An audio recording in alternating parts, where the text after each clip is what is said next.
kekuatan bagi orang yang bersungguh-sungguh hati mencari Dia. Limpahkan kekuatan dan anugerah-Mu bagi setiap kami. Engkau saja yang kami rindukan. Taruh hati yang terus haus akan Engkau Tuhan. Engkaulah pusat segala-galanya. Engkaulah junjungan kami. Terima kasih ya Roh Kudus. Kehadiran-Mu menjamah setiap kami. Dan kami percaya ada kuasa dalam pujian penyembahan. Selagi kami mengagungkan Kristus, Allah menjamah. Kalau yang sakit pun kami juga percaya Tuhan menjamah dan memberikan kesembuhan. Tuhan membangkitkan iman percaya setiap kami yang mengalami putus asa dijamah oleh Tuhan saat ini. Terima kasih Tuhan, terima kasih. Kami beri ruang selebar-lebarnya kepada kebenaran firman-Mu. Firman-Mu itu yang menghidupkan, firman-Mu itu meneguhkan, firman menguatkan, dan firman memberikan arah dan beri harapan yang baru. Terima kasih Tuhan, kami siap dengan firman Tuhan. Dalam nama Tuhan Yesus kami mengucap syukur untuk siang hari ini. Amin. Sebelum duduk, cari 3 orang, katakan Tuhan Yesus baik. Tuhan Yesus baik.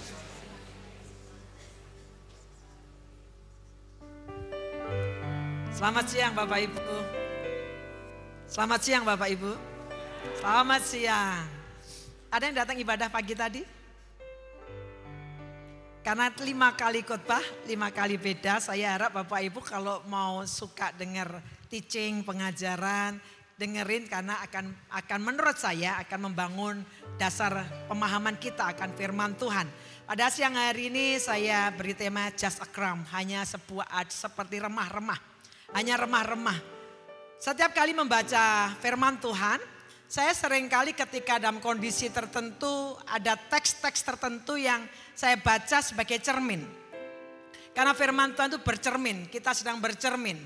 Setiap kali kalian membaca Alkitab, selalu saya kemudian mengcompare diri saya dengan orang yang sedang ada di dalam tulisan Alkitab. Salah satunya satu teks Alkitab yang sangat memberkati saya secara pribadi, sebuah kisah seorang Fenisia, seorang perempuan.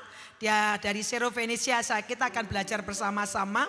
Markus pasal 7 ayat 24 sampai 30.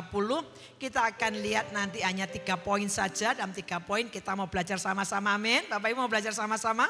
Dan izinkan firman Tuhan itu berbicara dalam hati setiap kita. Firman Tuhan Markus pasal 7 ayat 24 sampai 30. Lalu Yesus berangkat dari situ dan pergi ke daerah Tirus. Nanti akan saya tunjukkan petanya ya. Tirus itu daerah Israel Utara, tapi bukan Israel ini daerah Sidon. Tempat Isabel, atas Sidon. Jadi bukan Israel, ini daerah non-Israel di utara. Yesus masuk ke daerah Tirus. Ia masuk ke sebuah rumah dan tidak mau bahwa ada orang yang mengetahuinya. Jadi ini sebenarnya mau retreat aja, mau menarik diri. Saya orang sanguin, tahu ya Bapak Ibu kalau dalam psikologi kan ada 4 personality, ada sanguin, ada melankolik, ada phlegmatik, ada kolerik. Saya lebih dominan sanguin, tahu sanguin kan? Sanguin. Sanguin biasanya ekstrovert dan orang sanguin tuh suka bikin rame. Tapi semakin saya berusia, semakin saya suka narik diri dan saya lebih senang menikmati dengan Tuhan. Dan Yesus di dalam pelayanan Bapak Ibu, orang kalau pelayanan terlalu banyak keluar lupa ngisi dirinya, apa yang mau diberikan? Jadi kita harus melekat pada sang sumber yaitu Kristus sendiri. Melekat pada sang firman supaya pada waktu kita mengalirkan kehidupan. Dan Yesus ini ingin menarik diri, penting sekali. Bapak Ibu ada orang bukan hanya lelah jasmani, lelah secara rohani. Doa saya hari ini, mungkin duduk di sini ada orang-orang bukan lelah jasmani, tapi fokusnya karena lelah rohani. Rohaninya lelah, sehingga efeknya kemana-mana. Kalau orang lelah rohani itu efeknya baik secara fisiknya juga lelah, pikiran juga lelah, dia kemudian uring-uringan. Doa saya hari ini, Bapak Ibu yang mengalami kondisi itu mengalami pemulihan dari Tuhan dan disegarkan oleh Tuhan. Katakan amin. Kita mengatakan Yesus ingin narik diri. Jadi dia tidak mau ada orang yang mengetahuinya, nggak kepingin. Dalam pelayanan izinkan juga pemimpin Bapak Ibu ada waktunya untuk retreat, untuk mengisi. Tapi kata Alkitab, kedatangannya tidak dapat dirahasiakan. Memang tuh kalau memang orang namanya sudah kemana-mana nggak bisa dirahasiakan, minta sembunyi. Kalau orang nggak punya nomor handphone saya, medsos itu kan canggih kan. Nggak punya nomor handphone saya, Kemana akhirnya larinya? DM IG saya. IG saya itu bisa saya baca atau enggak, tapi saya bukan orang yang tidak membaca IG. DM masuk, saya ngelihat, mereka seringkali curhat dan lain sebagainya. Selalu saya akan arahkan ke gembalanya atau ke pemimpinnya, karena itu payung. Kalau mendoakan sekali-kali boleh, tapi kalau saya bukan payungnya, biasanya saya arahkan, cari ke pemimpinnya. Alkitab mengatakan begini, tetapi kedatangannya tidak dapat dirahasiakan, malah katanya, malah ingin sembunyi tapi malah. Seorang ibu yang anaknya perempuan kerasukan roh jahat segera mendengar tentang dia, lalu datang dan tersungkur di depan kakinya. Perempuan itu diberi keterangan, perempuan itu seorang Yunani, bangsa Siro-Fenisia. Ia memohon kepada Yesus untuk mengusir setan itu dari anaknya. Saya mau tunjukkan petanya, Bapak Ibu, saya ingin menaruhkan Bapak Ibu, mungkin Bapak Ibu situasinya tidak seperti perempuan ini. Memiliki kondisi anaknya sedang ada gangguan roh jahat. Jadi peta Siro-Fenisia itu di atas nih ya, jadi di atas. Ibu ini punya anak, putri, kerasukan roh jahat. Karena pelayanan saya banyak berurusan di area-area seperti ini. Kalau seorang punya ibu, orang tua punya anak kerasukan roh jahat. Kalau sampai ibunya tepuk tangan bersuka cita, saya ragu dia mungkin 10/4. Satu kali pada waktu saya lagi ngajar ibu-ibu orang tua murid, saya ngajar tentang deliverance. Tiba-tiba ada seorang ibu mendatangi saya, Bu Lid, bisa nggak nolong doain anak saya? Kenapa anakmu? Anaknya waktu itu playgroup seumuran anak saya yang kedua waktu itu. Anaknya bisa ngelihat setan 3 dimensi. Boleh percaya atau enggak, tapi area yang Bapak Ibu kadang-kadang kita orang Kristen enggak percaya setan. Padahal kita menyebutin ada. Kalau saya bilang setan itu bukan untuk mengagung-agungkan dia, tapi ini realita di mana lawan kita ya dia itu. Dia lihat setan 3 dimensi. Kalau saya cerita begini kan mata melek kan dengerin gitu. Kalau dikasih khotbah serius enggak dengerin. Kasih cerita begini. Dia sebut setan itu manusia bayangan, itu istilah orang kejawen. Anak kecil bisa nyebut itu orang bayangan. Singkat kata saja, anak ini setiap kali saya datang bilang tutup mata tidur, tetap bisa ngelihat. Mata jasmani ditutup, mata rohnya yang bisa ngelihat. Dia bilang di bawah rumahnya ada ini, kemudian dia bilang rumah bobo, rumah nenek di luar kota itu belakangnya ada bla bla bla bla. Saya tanya mamanya, bener nggak yang dilihat anakmu? Bener, pernah ke sana nggak ke rumah orang tuamu? Nggak pernah. Mata apa yang dia lihat? Pakai mata apa itu? Ini kalau jatuh ke tangan yang salah jadi dukun sakti. Benar saudara. Dia tahu apa saja. Setiap kali lihat, nah ini bedanya ya Bapak Ibu ya. Kekristenan tidak mengenal istilah indigo. Jadi kalau ada orang datang ke saya, waduh keluarga saya loh Bu Lid, ini luar biasa. Dia punya karunia. Karunia apa? Dia bisa ngelihat setan di mana-mana dari kecil. Mohon maaf ya, saya ragu-ragu. Karunia, gift, spiritual gift itu diberikan pada waktu born again, lahir baru. Dan difungsikan sebagai untuk nolong kita. Tidak di mana-mana itu bisa ngelihat setan. Gak enak Bapak Ibu lihat kemana melihat setan. Mau Bapak Ibu saya doakan sebentar. Gak mau. Bahkan saya minta selalu biasanya selalu menutup apa? Mata yang tadi, mata rohani. Biasanya kaitannya dengan curse biasanya. Jadi saya biasanya harus tanya jawab, konseling untuk saya buat pohon keluarganya bagaimana. Balik lagi ke orang ini tadi. Singkat kata saya banyak doain, saya melayani kasus pelepasan anak kecil, ini kasus pertama saya. Saya nggak cari proyek, Tuhan yang turunkan untuk saya untuk melayani anak ini. Singkat kata orang ini punya 3 anak. Anak pertamanya bisa ngeliat, giliran punya anak kedua ini nggak bisa ngeliat, jatuh ke anak kedua. Anak ketiga lahir, yang kedua nggak bisa ngelihat. Kalau saya bilang lihat, itu artinya ngelihat dunia roh gitu ya. Yang ketiga ngelihat. Dia kemana-mana teriak. Saya bawa ke gereja, dia teriak-teriak ada di mana, di situ, di sana. Teriak terus. Nggak enak hidup kayak begitu. Dan yang paling parah adalah ibunya sangat depresi sekali karena anak ini sewaktu-waktu dengar suara untuk terjun dari lantai 2. Jadi setan yang pencuri pembunuh tadi benar banget. Dia selalu dengar anak ini histeris, kemana-mana histeris. Anak kecil TK datang ketemu saya. Biasanya kan panggil tante, dia panggil saya, selamat siang Bu. Begitu kayak orang dewasa. Satu kali dia bilang gini, Bu Lydia semalam saya jalan-jalan kemana Ti?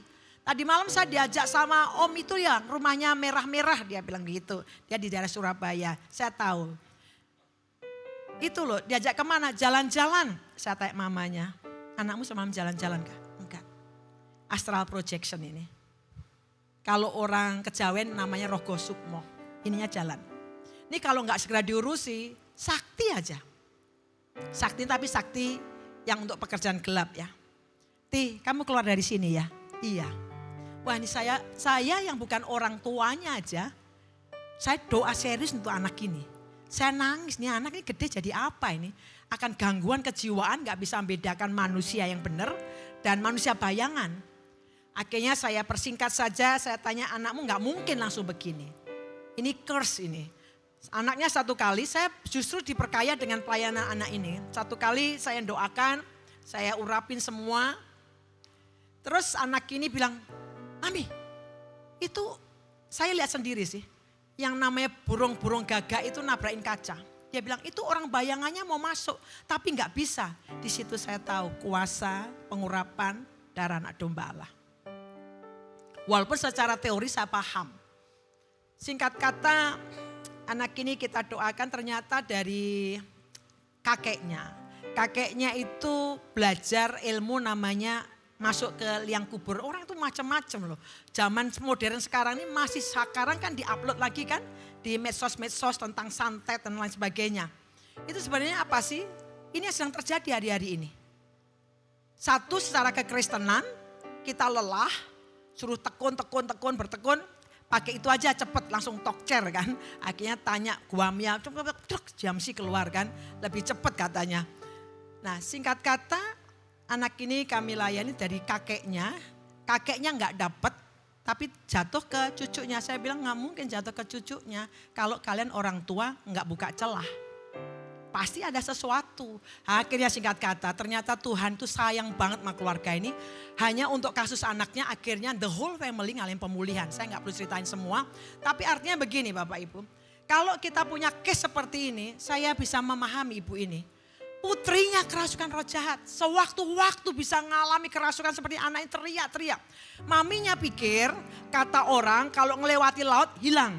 Anak ini dibawa mau disekolahkan ke Malaysia karena meyakini lewat benua akan hilang sendirinya. Pada waktu saya udah bilang nggak bisa, ini masalah kutuk ya harus diselesaikan secara rohani. Bukan masalah kamu keluar benua, keluar laut akan hilang. Itu kan kamu yang yakini dengan orang-orang lain ngasih tahu ke kamu. Benar saudara, bawa ke Malaysia mau sekolahin. Dia lagi check in di hotel, anaknya udah ngomong-ngomong dengan makhluk gak kelihatan. Maminya langsung mikir, gak bisa. Saya bilang hanya datang pada Tuhan. Maminya akhirnya belajar firman Tuhan. Maminya saya teguhkan dalam dirimu ada Kristus. Ini cukup waktu lama kami melayani. Bapak Ibu, ini yang saya mau tunjukkan tentang apa sih, bukan setannya. Orang ini, ibu ini ngalami masalah serius. Bapak Ibu duduk di sini bisa jadi masalahnya bukan dengan roh jahat, tapi ada masalah yang sangat serius. Hari-hari perekonomian seperti saat ini. Tapi apakah masalah serius itu membuat engkau betul-betul mendatangi Tuhan atau kita hanya begitu aja, kita ngerti mujizat tapi karena kita bolak-balik mungkin kecewa akhirnya gak mau. Perempuan ini mendatangi Kristus, satu kali ada seorang, ini saya cerita di lapangan ya. Boleh percaya atau enggak tapi ini di lapangan dan saya ngalami. Satu kali saya ditelepon ada satu keluarga putrinya si kecil sakit panas gak kunjung sembuh. Diperiksakan ke dokter tidak ketahuan penyakitnya. Dan orang tuanya bilang anak ini selalu nunjuk-nunjuk satu arah Kak Lid. Dia tunjuk-tunjuk satu arah. Pada waktu saya bawa tim saya di situ berdoa penyembahan Roh Kudus kasih kami hikmat. Apa yang sedang dialami oleh anak ini. Ternyata anak ini sakit panas karena nggak mampu melihat di alam spiritual tadi. Istilah katanya mata roh kebuka gitu ya, tidak seharusnya. Singkat kata kami doain, kami patahkan, kami tutup dan sembuh. Artinya nama Yesus nama di atas segala nama. Dan ibu ini datang pada Yesus karena saking kepingin putrinya sembuh. Dia tahu Yesus datang, dia ingin segera datang pada Yesus. Bapak Ibu dengan saya punya janji firman Tuhan. Ayo kalau kita sungguh-sungguh mengharapkan, merindukan terjadinya pertolongan Tuhan. Kita mau belajar, perempuan ini sungguh-sungguh memberkati saya. Artinya kalau saya bercermin, ini perempuan Syro-Fenisia. Kita Bapak Ibu dengan saya, ini anak Allah berdasar janji. ayat 27 dikatakan begini. Lalu Yesus berkata kepadanya, perempuan tadi kan datang Yesus.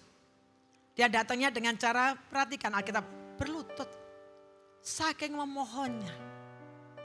Kita ini perlu belajar namanya takut akan Allah, menghormati Allah. Kita menghampiri dengan kesungguhan. Gestur perempuan ini menunjukkan kerinduannya untuk ngalahin pertolongan Tuhan. Berlutut langsung tersungkur. Berarti mengakui siapa yang di hadapannya. Ayat 27 bilang begini, lalu Yesus berkata kepadanya, biarlah anak-anak kenyang dahulu. Apa sih anak-anak? Anak-anak adalah anak-anak perjanjian. Siapakah mereka? Israel. Kristus diutus kepada umat perjanjiannya, yaitu Israel. Biarlah anak-anak kenyang dahulu. Sebab tidak patut mengambil roti. Apa sih roti? The promise of God. Janji Allah. Perempuan tadi mengharapkan kesembuhan, pemulihan untuk putrinya. Tapi Yesus bilang, enggak pantas. Aku datang diperuntukkan untuk anak-anak perjanjian. Roti ini, the promise ini, perjanjian ini diuntukkan untuk anak-anak. Nggak pantas mengambil roti yang disediakan bagi anak-anak dan melemparkan kepada kamu anjing. Dengan kata lain, ini bahasa yang umum pada masa itu untuk menyebut orang-orang Gentiles atau orang-orang non-Yahudi. Artinya menunjukkan, Yesus menarik garis begini, tarik garis. Aku diutus untuk anak perjanjian, yaitu umat perjanjian, covenant people. Tapi nggak pantas aku ngasih roti untuk ini dan aku lempar kepada kamu. Orang yang tidak punya hak terhadap perjanjian. Dia bukan umat perjanjian. Makanya disebutkan Syro Venesia. Menarik sekali teks ini. Yesus narik garis. Tarik garis. Aku diperuntukkan untuk orang-orang perjanjian. My people. Tapi kamu jangan di kemudian gini. Kok bahasanya kasar sih. Ini memang istilah yang diucapkan pada zaman itu khususnya untuk menunjukkan, Bu, tahu diri dong, jati dirimu adalah bukan umat perjanjian, nggak punya hak terhadap the word of God ini, the promise of God ini loh, kamu nggak punya hak. Lihat perempuan ini. Kita doa, sekali nggak dijawab, dua kali nggak dijawab marah. Udah. Nggak pakai doa-doaan.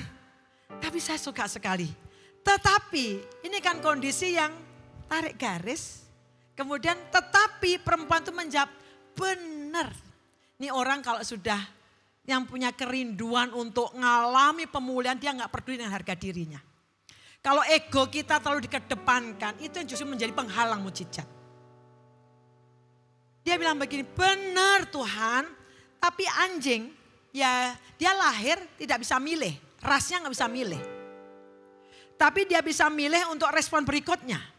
Bapak Ibu dengan saya, kita nggak bisa milih lahir sebagai suku apa, gender kita apa. Kita nggak bisa milih lahir dari keluarga yang bagaimana, kaya, miskin, harmonis atau tidak. Tapi respon kita bisa pilih. Kemudian kata perempuan ini, benar Tuhan. Dia bilang benar. Memang kata-katamu benar, tapi aku ini orang yang bukan memiliki perjanjian, aku bukan your covenant people, bukan. Aku tidak punya hak atas the word of God, janji Allah itu, aku gak punya hak. Tapi katanya, kan pasti anak-anak makan, yaitu anak perjanjian tadi makan, dia pakai ilustrasi. Makan kan pasti remah-remahnya jatuh.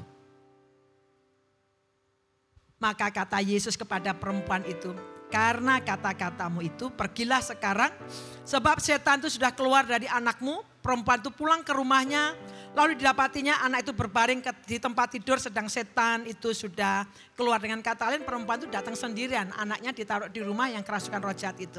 Dan kita akan lihat sama-sama. Bapak Ibu, dari cara perempuan tadi datang dan perkataannya kita tahu. Yang pertama, perempuan ini mengenal siapa Yesus.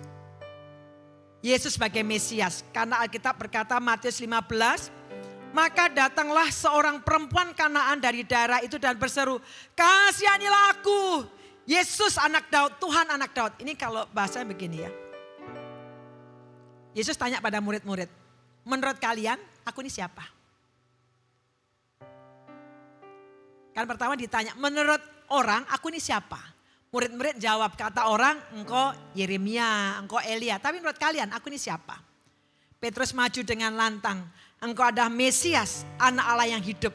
Kemudian Kristus bilang begini, berbahagialah engkau Simon bin Petrus, bukan karena manusia yang menyatakan kepadamu, tapi Allah yang menyatakannya. Dan perempuan ini perempuan Syarofenisia.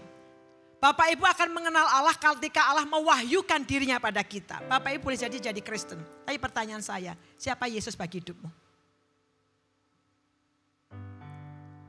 Siapa Yesus bagi hidupmu? Who is Jesus? Oh ya, dia juru selamat, hanya sekedar itu. Dia Tuhan, penguasa langit dan bumi. Kita perlu diwahyukan. Dan perempuan ini perempuan Syarofenisia. Dia langsung datang pada Yesus tersungkur dan dia berseru, "Have mercy on me." Dia bilang, "Kasihani aku, beri aku belas kasihan, beri aku kemurahan. Ya Tuhan, anak Daud." Kata-kata ini penting, persis kata-kata Bartimius.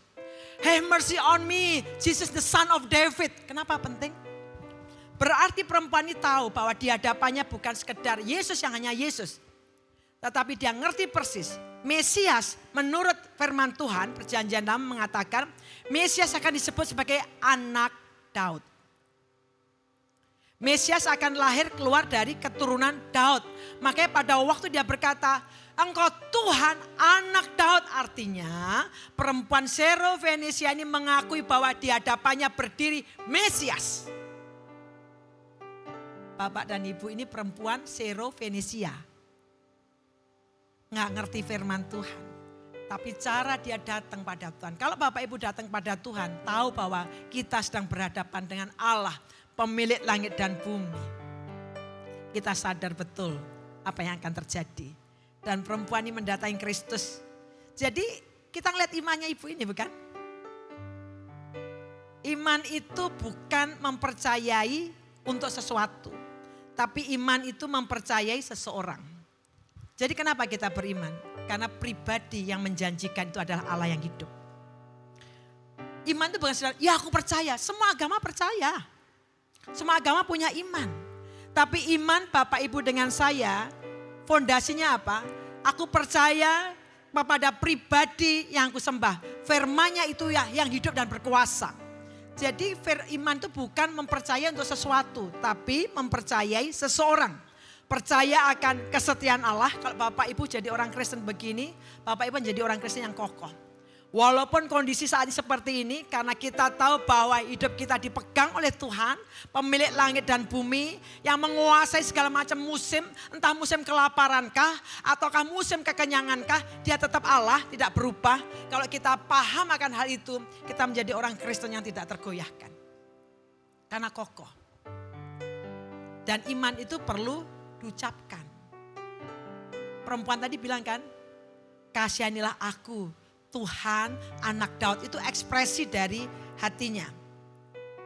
Dan kalau kita ngelihat bagian ini, satu, yang pertama ketika kita mengharapkan terjadinya lawatan atau mujizat Tuhan dalam hidup kita. Satu, Bapak Ibu harus tahu siapa yang kau datangi. Kau sedang mendatangi Allah pemilik langit dan bumi. Amin. Dia bukan hanya Yesus yang sekedar, oh ya Yesus yang dulu pernah jalan di atas air dan lain sebagainya. Kalau sekolah minggu biasanya kisahnya tahu ya Yesus jalan di atas air, tahu kisah itu? Sekolah minggu ditanyai, guru sekolah minggu ditanya anak-anak sekolah minggu, Bu Guru kenapa Tuhan Yesus dan Petrus bisa jalan di atas air? Gurunya bingung, dia jawab dengan santainya, iya karena kakinya Petrus waterproof. Bukan itu sebenarnya ya, kisah itu menarik juga untuk diukupas bagaimana kejadian Petrus jalan di atas air. Dan yang kedua, satu perempuan tadi mengenal Yesus. Ini yang penting Bapak Ibu dengan saya perlu mengenal Kristus secara pribadi. Bukan kata orang, bukan kata siapapun. Seperti putra kami yang pertama pada waktu dia mengalami vonis kanker. Dan dalam perjalanannya itulah saya melihat. Saya belum pernah melihat anak kami ini, saya kan orang tuanya. Dewasa secara spiritual, justru saya melihatnya pada waktu dia kena vonis kanker itu. Sampai sadar kata-kata akhirnya saya buat khotbah. Seperti kata Ayub, but now my eyes sees you. Tapi sekarang mataku sih melihat Allah. Jadi bukan kata mamiku, bukan kata ayahku. Jangan ketawa ya, di keluarga kami agak unik manggil ayah. Suami saya ayah, manggil saya mami. Ada kisahnya. Suami saya nggak mau dipanggil papi, kebelanda-belandaan. Saya nggak mau dipanggil ibu, kayak majalah. Ayah bunda kan, kalau dipanggil bunda kan jadi ayah sama bunda. Jadilah di keluarga kami unik sekali, suami saya dipanggil ayah sampai hari ini. Ibunya dipanggil mami, jadi kalau bapak ibu datang, ini memang istri kedua kah kalau dipanggil mami? Enggak, bukan. Saya dipanggil mami, suami saya ayah. Singkat kata, bukan kata ayah saya, bukan kata mami saya pendeta, bukan kata guru sekolah minggu saya, bukan kata pendeta, tetapi melalui penyakit ini sekarang mataku sih melihat Allah. Bapak ibu, kita perlu kenal Tuhan. Yang pertama bapak ibu harus secara pribadi kenal Tuhan. Bukan kata pendeta bapak ibu. Tapi engkau harus kenal pribadi, engkau harus mengalami pewahyuan siapa Kristus. Kalau seseorang orang Kristen kenal Tuhan, kata Daniel, umat yang mengenal Allah akan tetap kuat dan bertindak. Do exploit kata Alkitab. Yang pertama Bapak Ibu dengan saya doa supaya mengenal Tuhan. Dan biasanya pengenalan Allah itu terjadi justru kebanyakan pada waktu masa krisis. Kapan Jehovah Jireh dipanggil? Pada waktu Abraham membawa Ishak mau dipersembahkan. Semua udah lengkap. Ishak tanya, Bapak kayu udah ready, semua udah siap. Korbannya mana? Di masa krisis pergumulan itulah muncul pemahamannya Abraham. Dia tahu Allahnya adalah Allah yang menyediakan. Dia langsung sebut, iya Jehovah Jireh, Allah yang menyediakan. Bapak Ibu gak mungkin nyebut Jehovah Rafa gak pernah sakit dan gak pernah ngalamin kesembuhan kan. Justru kalau ngalamin pergumulan, penderitaan, itu seringkali menjadi masa terbaik Allah mewahyukan dirinya. Doa saya minta dalam kondisi apapun Allah mewahyukan diri. Kapan disebut Jehovah Nisi? Pada waktu Musa menghadapi orang-orang Amalek di Rafidim. Musa di gunung dibantu Harun dan Hur. Kalau tangan terangkat Yosua menang di lapangan. Tapi kalau turun kalah. Disitulah Musa memanggil engkau Jehovah Nisi, panji-panjiku. Saya ngelihat bahwa seringkali pewahyuan itu justru banyak terjadi pada waktu kita mengalami krisis dan kita berseru. Disitulah Allah bukan hanya masalah menjawab pergumulanmu, tapi dia mewahyukan, percayakah kamu Lydia bahwa aku Allah yang menyembuhkan. Itu Bapak Ibu. Jadi pada waktu Bapak Ibu kenal Tuhan secara pribadi, kita gak goyah. Yang kedua fokus hanya pada Yesus, karena biasanya ketika kita berharap mujizat, kita fokusnya kemana-mana. Lalu Yesus berkata kepadanya, biarlah anak-anak kenyang dahulu. Sebab tidak patut mengambil roti sediakan bagi anak-anak dan melemparkannya kepada anjing. Ini kan penolakan.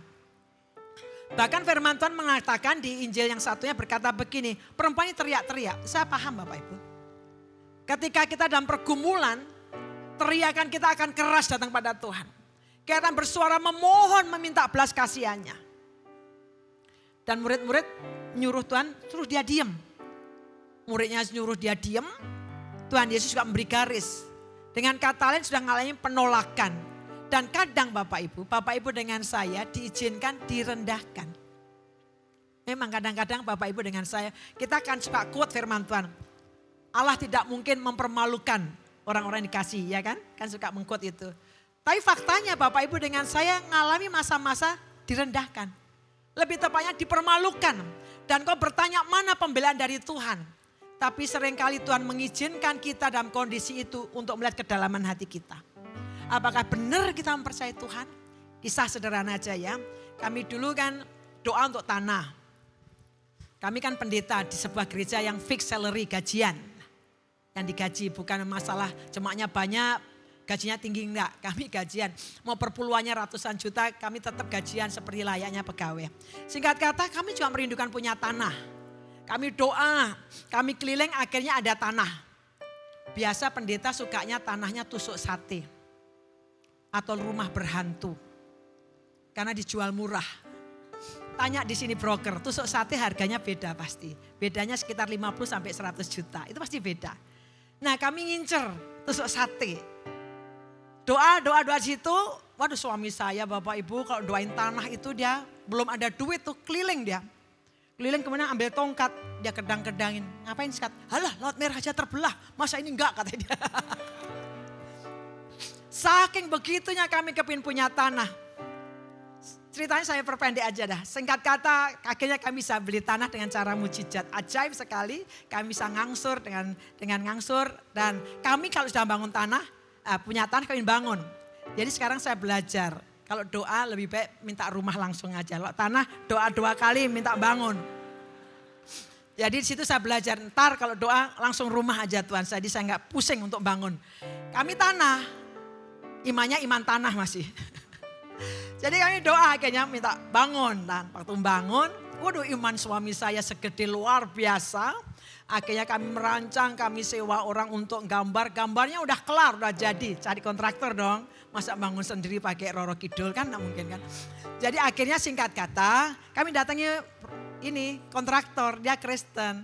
Anak kami masih kuliah, waktu itu masih arsitek, belum kelar.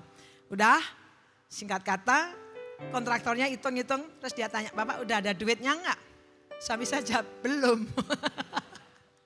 Wong kami modalnya memang ada nekatnya, itu antara iman sama nekatnya. Kami beraju, belum tahu enggak apa yang terjadi.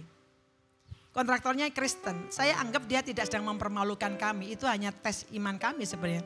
Tapi apa yang dilakukan kalau respon kita salah, salah semua.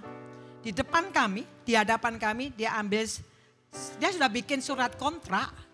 Karena kami kan kelihatan bahasa Jawa, yo punya duit gitu. Datang bolak-balik ke situ, deal akhirnya kan. Dibuatlah surat kontrak. Kontraknya udah mau siap tanda tangan, dia tanya, Bapak siapin dana sekian udah punya uangnya enggak? Kami jawab belum. Apa yang terjadi? Kontraktor tadi enggak marah, dia ambil surat kontraknya di depan kami, dia sobek. Malu enggak? Malu lah. Orang punya pusar pasti malu. Malu Bapak Ibu. Tapi di situ menjadi kesempatan untuk melihat kedalaman hati kita. Tetap percaya Tuhan enggak? Mungkin kami perlu memikirkan hikmahnya bagaimana. Tapi iman kami enggak berubah. Tetap mempercayai, pasti dibangun. Dan memang dibangun akhirnya dengan cara yang ajaib. Kalau saudara hari ini direndahkan, kayaknya dipermalukan dan kau teriak, mana pembelaanmu kok saya dipermalukan? Responnya jangan salah. Respon salah mujizat di depan gak jadi terjadi mujizat. Perempuan tadi dibilang gak pantas Bu, tarik garis sama Yesus.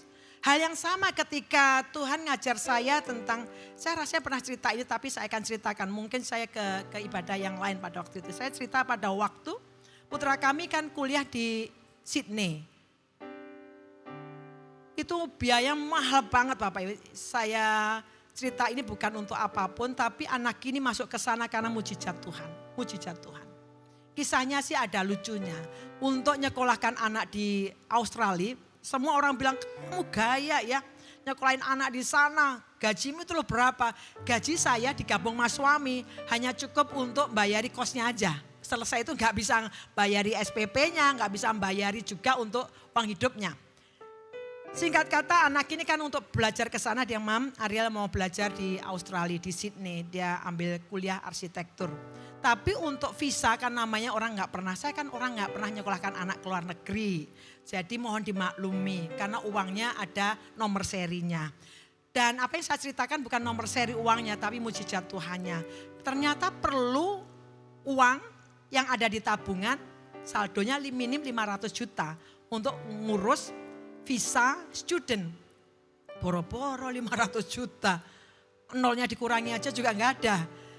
Akhirnya karena kami percaya bahwa Tuhan itulah yang akan buat mujizat. Kisah saya ini apa adanya ya. Benar saudara. Saya nggak tahu ada seorang yang biasa kalau saya khotbah di penghiburan. Makanya kalau Bapak Ibu ada pelayanan kecil besar nggak usah hitung-hitungan. Saya biasa melayani di orang meninggal. Julukan saya 2. 1 pendeta ICU, 1 pendeta adijasa. Adijasa itu tempat penghiburan orang mati. Ternyata ada satu orang ibu yang suka dengerin. Dia bukan jemaat kami. Saya persingkat akhirnya ibu ini satu kali tanya, anak-anaknya sekolah di mana? Oh ya sekolah di sini, nggak kepingin sekolah ke luar negeri, ini lagi doa nih. Terus ibu ini tanpa babi bu beberapa hari kemudian dia bawa saya ke sebuah bank sangat terkenal. Disuruh buka buku tabungan situ, saya tanya untuk apa? Dia langsung setor 500 juta atas nama saya. Jadi ibu ini kasih 500 juta cash, baru sekali itu saya punya 500 juta cash atas nama saya. atas nama saya. Jadi saya punya prioritas dari bank itu. Udah, akhirnya berhasil visa kan. Anak ini masuk ke Aussie, sekolah di sana, artinya dari uang ini nanti buat biaya kuliahnya. Dia udah masuk 3 minggu, sudah saya cari kos-kosan, saya balik ke Indonesia, ibu tadi minta uangnya balik. Itu atas nama saya. Kalau uangnya 500.000 saya balikin. Itu 500 juta itu kalau minta balik apa enggak timbilan besar ya. Saya bisa enggak membalikan. Itu atas nama saya. Enggak ada perjanjian, enggak ada surat. Kalaupun saya enggak mengembalikan enggak ada masalah kan atas nama saya. Tapi saya enggak mau. Saya ngeliat Tuhan tuh unik ya.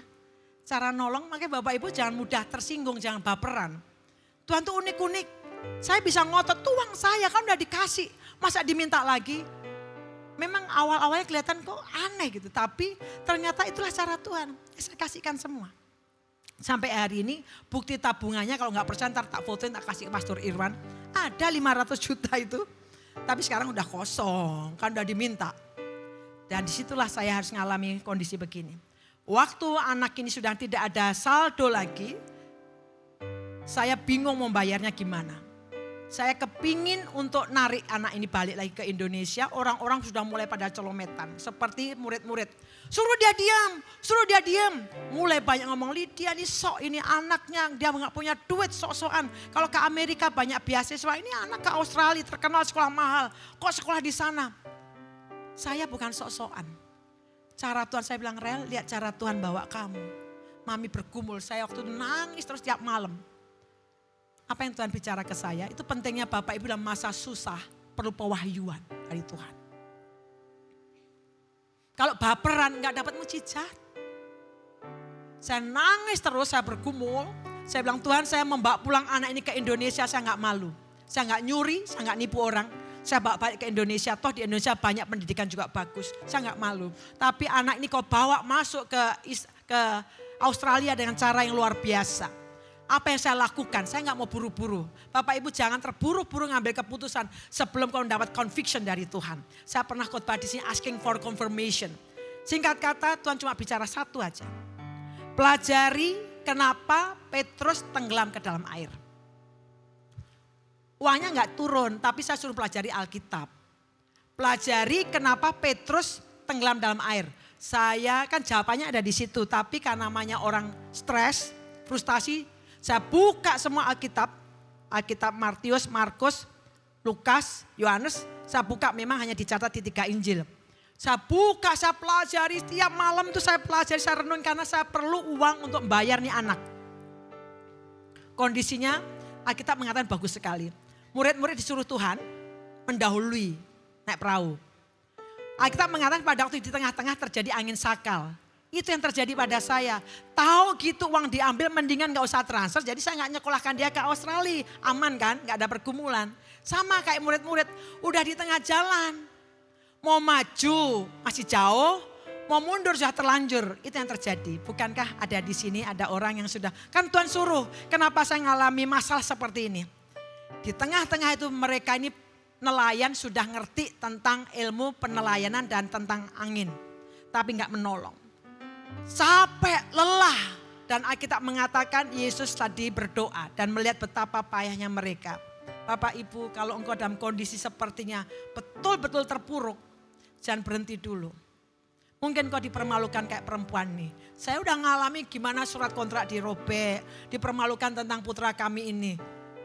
Saya doa dan Tuhan menjawabnya mak gitu. Pelajari kenapa Petrus tenggelam dalam air. Saya pelajari jawabannya gampang. Waktu malam Yesus kan jalan di atas air. Murid-murid begitu ketakutan nyebut itu hantu. Kemudian Petrus yang sanguin tadi, model-modelnya kayak saya impulsif. Petrus bilang gini, kalau engkau Tuhan, suruhlah aku datang kepadamu dengan jalan di atas air. Dengan kata lain, give me a word. Kasih aku firman, kasih aku sabda. Ini seperti pengakuan perempuan ini tadi loh. Gak apa-apa, asal remah pun gak apa-apa. Jadi Petrus bilang gini, kalau engkau Tuhan suruh aku. Kasih komen gitu loh, kasih perintah. Bapak Ibu ngalamin pergumulan, andalkan cari firman Tuhan. Cari rema dari Tuhan. Tuhan mau bicara apa sih? Seperti Elia, Musim kering, dialami juga oleh hamba Allah, Nabi Allah ini. Tuhan bilang, Kerit Elia dipelihara oleh burung gagak. Pemelihara Allah tidak selalu sama. Sungai Kerit habis, kering. Tuhan bicara, pergi ke Sidon, ada janda yang aku sudah tetapkan di sana untuk memelihara engkau. Lihat cara Allah. Justru di masa kering, ini masa di mana engkau mengalami penyertaan Tuhan dan mujizat. Kemudian Tuhan bilang begini, come Petrus, datanglah. Berarti firman-Nya udah datang kan. Kemudian Petrus kan keluar. Jalan kan di atas air. Kan Tuhan suruh pelajari kenapa Petrusnya tenggelam. Udah jalan. Tuhan bilang kamu udah jalan di atas air Lydia. Tapi jangan sampai tenggelam, pelajari. Saya mau tanya pada Bapak Ibu. Pada waktu Petrus jalan di atas air tadi, ombaknya masih ada atau sudah berhenti? Wah berarti sudah kemarin setelah minggu bolos semua ya. Pada waktu Petrus jalan di atas air, ombaknya masih ada, gelombangnya, angin sakalnya masih ada atau sudah berhenti? Masih ada. Masih ada angin. Angin gede belum berhenti. Kan Petrus bilang begini, kalau engkau Tuhan suruhlah aku datang kepadamu dengan jalan di atas air. Tuhan Yesus bilang, come Petrus, datanglah Petrus. Petrus datang, matanya tetap pada Yesus kan, fokus pada Yesus. Tetapi ayat berikutnya ini yang Tuhan bilang ke saya, jangan tenggelam. But when he saw the strong wind, dari tadi ada angin, badai. Tapi pada waktu dia meleng begini, lihat, luluh, kok begini badainya? Waduh, menakutkan. Tenggelamlah dia takut dan tenggelam. Tuhan bilang ke saya, pelajari kenapa Petrus tenggelam dalam air.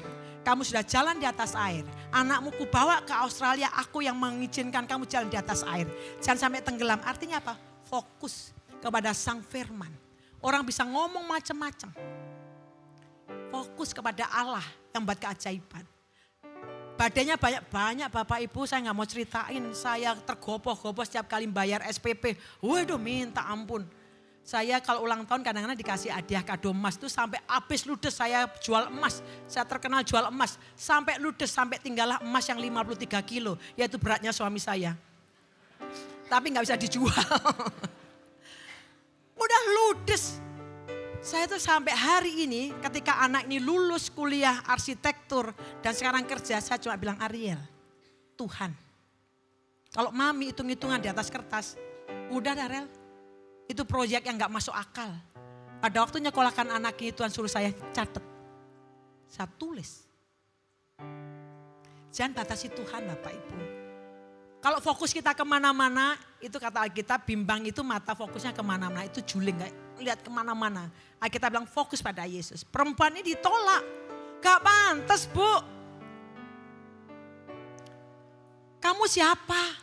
Saya diperuntukkan untuk anak-anak perjanjian. Tapi perempuan tadi kan bilang kan, benar Tuhan. Jadi yang kedua fokus pada Yesus. Saya tidak tahu hari ini. Saya mengizinkan firman Tuhan bicara pada Bapak Ibu. Kondisimu bisa jadi kondisi yang di tengah badai. Ibu gak ngerti sih susahnya. Ibu gak tahu yang namanya angka huruf T. Ya mungkin saya gak tahu, tetapi prinsip tetap sama. Badai, gelombang kehidupan. Kondisi yang impossible. Bukankah dia sangat ahli dalam hal yang impossible? Makanya kita berkata bagi Allah tidak ada yang mustahil. Dan bagi orang percaya tidak ada yang mustahil.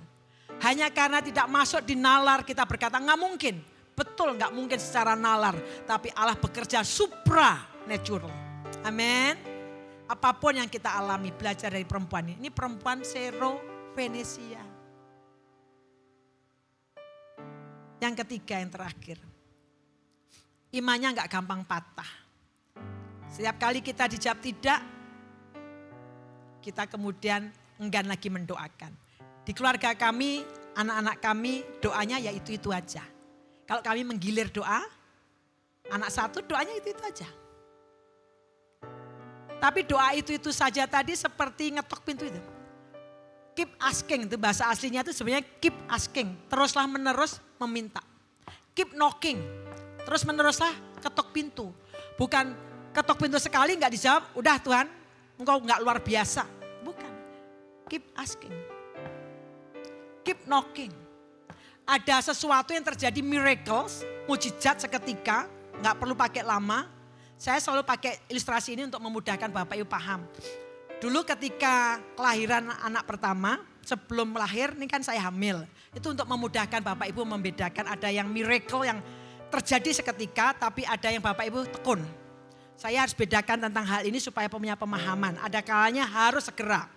Bapak Ibu bilang, segera Tuhan udah terlambat. Tapi Tuhan tuh punya timetable sendiri. Dan dia tidak pernah terlambat. Waktu saya hamil, anak pertama nabung. Dulu saya nggak nabung di bank. Jadi taruh uangnya di bawah baju. Simpen di situ. Karena kurang 2 minggu lagi lahiran. Seminggu sebelum lahiran ada jemaat. Nangis-nangis, dia seorang janda. Dan nangis-nangis di depan saya tanya, kenapa Bu? Kak Lid, saya nggak bisa, anak saya ini nggak bisa, dia akan gagal untuk bisa ikut ujian negara. Saya tanya kenapa? Dia nggak bayar SPP sepanjang sekolahnya, jadi sekolah mengatakan tidak bisa ikut ujian. Dan ibu ini saya nggak punya uang, saya tanya berapa duit, saya bilang. Dia sebutkan angka sejumlah 2/3 tabungan saya. Kan saya juga perlu, kurang 2 minggu lagi, seminggu lagi lahiran. Saya nggak mungkin doain, Bu, aku mendoakan kamu terjadi mujizat, pulanglah dengan damai sejahtera. Tapi saya ada uangnya gitu loh. Roh Kudus bilang ke saya, kasih. Lebih baik nurut sama Roh Kudus walaupun secara hitung-hitungan di sini rugi. Seringkali kita terlalu berhitung di sini, tidak memberi ruang Roh Kudus memberikan mujizat. Roh Kudus bicara jelas kali, kasih. Saya ambil uang, saya kasihkan ke ibu ini, bayar sekolah anakmu. Wah, dia suka cita. Saya hari itu saya lihat dia wajahnya, saya nangis, dia suka cita. Terima kasih kali, terima kasih. Dia pulang dengan sejahtera, betul-betul pulang sejahtera. Dia pulang sejahtera, gembira, gantian saya yang nangis. Saya bingung gimana, beneran saya lahiran cepat. Akhirnya di rumah sakit, lahir normal itu kan biasanya 2 malam, 3 hari. Hari malam kedua, waduh itu saya antara sakit habis melahirkan sama sakit besok bayar pakai apa jadi satu. Doa saya, dulu belum ada saya kayak BPJS, belum ada insurans, belum ada. Saya doa nangis, suami saya nggak nongol-nongol, mungkin dia stres juga di rumah dia. Kayaknya dia bingung besok mengeluarkan istrinya pakai duit apa. Saya nangis malam hari itu sebabnya Bapak Ibu kalau nggak fokus pada Tuhan. Mungkin uangnya nggak datang, tapi remanya datang. Malam hari itu sekitar di atas jam 1 saya dapat rema dari kitab Mazmur. Di situ bagi saya firman itu cukup. Dan Tuhan tunjukkan satu vision penglihatan seseorang, don't worry, artinya besok akan di take care semua. Udah saya harus tidur, walaupun uang belum di tangan, kalau Tuhan sudah memberikan rema, udah tenang aja. Tidurlah besok, besoknya bangun, saya udah beres-beres, jam 9 pagi saya ditelepon bapak yang saya lihat wajahnya di doa saya tadi. Bulit kapan keluar rumah sakit? Hari ini Pak, segera. Itu kan harus segera, kalau enggak kena biaya administrasi lagi kan udah 3 hari. Orang itu datang sebelum jam 12. Udah ngobrol-ngobrol, ayo Bulit kita pulang. Ya Pak, katanya minta segera. Ya nanti dulu, dia nggak tahu saya ada duit untuk bayar. Ayo Bulit, ayo kita pulang. Ya Pak, nanti dulu. Akhirnya Bapak itu buka suara. Bulit, tadi sebelum saya masuk kamar ini, saya udah selesaiin tuh administrasi. Dan itu harus dijawab segera. Kalau dijawabnya setahun, keburu saya di situ karatan. Ngerti maksud saya Bapak Ibu? Tuhan, kasih tepuk tangan untuk Tuhan. Jadi ada masa dijawabnya segera. Tapi ada masa dijawabnya Bapak Ibu perlu bertekun. Seperti tadi pagi saya menceritakan tentang anak kami yang kedua. Divonis terbelakang oleh dokter karena dia memang step bolak-balik. Saya perlu doain, tiap hari saya doain. Saya pegang kepalanya, Rafael kamu diberi saraf yang baru, kamu anak jenius. Keep asking, keep knocking. Mungkin hari ini Bapak Ibu keep knocking. Kok enggak segera-segera dijawab sih Tuhan? Tuhan jauh lebih tahu. Tapi tetap yang kedua fokus. Tapi yang ketiga unbreakable faith. Jangan imannya tuh gampang putus gitu kata Alkitab. Tetapi ditolak nih sama Tuhan. Tetapi kalaupun Bapak Ibu berdoa untuk sesuatu dan kayaknya belum ada awan sebesar telapak tangan. Contohlah Elia. Elia itu Nabi Allah. Dia bilang kepada Ahab segeralah pulang karena sebentar aku sudah dengar deru hujan. Suara deru hujannya dia udah dengar. Ini Nabi yang bernubuat. Dan nubuatannya pasti benar. Dia merespon dengan apa? Berdoa kan? Dia berdoa berlutut dengan cara berdoa yang saya yakin saya nggak bisa menirukannya. Dia doa selesai doa, dia suruh bujangnya, Jang, coba kamu naik ke atas lihat ada apa. Bujangnya naik kan. Dia lihat, Tuhan, nggak ada apa-apa. Kalau kita sebagai hamba Allah dapat vision jelas, bernubuat dengan jelas. Dan pada waktu berdoa harapannya apa? Ada tanda. Tandanya nggak ada. Dan seringkali mujizat sudah di depan kita, kita berhenti dan knocking, mengetuk pintu. Lewat. Elia enggak. Dia doa lagi. Kedua kali. Ketiga kali. Keempat kali. Kelima kali. Coba Bapak Ibu jadi bujangnya. Turun naik. Pasti akan saya ajak begini. Naik sendiri. Capek saya. Naik turun. Suruh ngecek apa sih mau dilihat. Bapak Ibu baca Alkitab gampang. Satu ayat. Coba jadi bujangnya. Suruh naik. Apa sih mau dilihat. 7 kali. 7 itu bicara tentang komplit. Bujangnya balik, Tuhan, aku lihat awan sebesar telapak tangan. Bagi seseorang yang mempercayai Tuhan, sebesar telapak tangan enough, cukup. Eli langsung tahu hujan akan turun.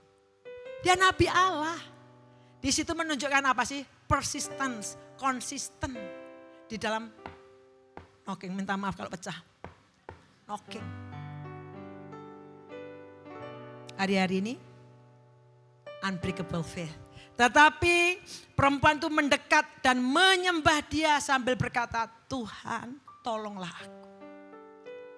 Mungkin Tuhan proses supaya kita rendah hati ya. Bapak Ibu akan diizinkan yang namanya ego kita dihabisin. Hanya akhirnya Tuhan andalan kita. Tetapi Yesus menjawab, tidak patut ngambil roti yang disediakan bagi anak-anak melemparkan pada anjing. Kata perempuan, benar Tuhan. Aku memang bukan umat perjanjian, bukan covenant people. Aku juga tidak berhak atas janji firman Tuhan itu. Tapi aku enggak minta sebongkar roti. Cukup just a crumb. Cuma sekedar remah, just a crumb. Remah, apa sih Bapak Ibu remah? Paling juga dimakan sama semut. Apa sih fungsinya remah? Tapi perkataan ini menunjukkan apa? Saya suka malu baca teks ini. Kenapa? Saya yang ngerti firman Tuhan, dalam arti saya punya Alkitab tertulis, Logos, perjanjian lama, perjanjian baru. Janji Allah penuh di situ. Tapi perempuan tidak punya janji, tetapi dia mengharapkan mujizat walaupun kecil, hanya crumb, hanya remah. Tetapi asal itu the word of God, dia yakin pasti terjadi. Dia nggak peduli, nggak perlu bongkahan janji yang banyak. Karena dia tahu yang bersabda adalah Allah pemilik langit dan bumi. Allah yang hidup. Kalau Allah bersabda itu ya dan amin. Makanya perempuan tadi benar Tuhan. Tapi anak-anak tadi makan pasti jatuhin. Anjing tadi akan makan remahnya. Artinya apa?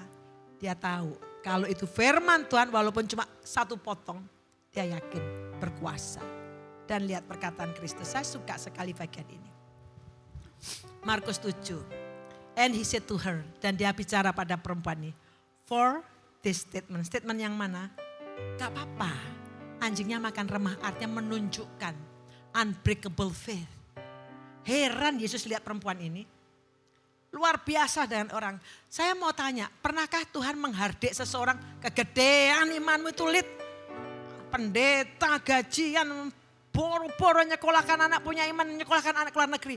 Saya gak pernah baca Alkitab Tuhan menghardik orang yang imannya kecil. Yang imannya besar. Kebalik saya. Tapi Tuhan menghardik orang yang gak punya iman. Hei kamu yang kurang percaya. Tuhan kagum dengan perempuan ini. Sero Venesia, orang Yunani. And he said to her, dan dia berkata pada perempuan itu. For this statement, statement yang mana? Gak apa-apa, anjing makan remah. Artinya apa? Dia mengakui otoritas firman Tuhan. For this statement you may go your way. Your daughter, the demon has left your daughter. Dan perempuan ini percaya loh, ini perkataan Mesias. Dia gak lihat anaknya sembuh, anaknya di rumah. Dia terima, Tuhan berkata, asal Bapak Ibu mendapatkan janji Tuhan rema.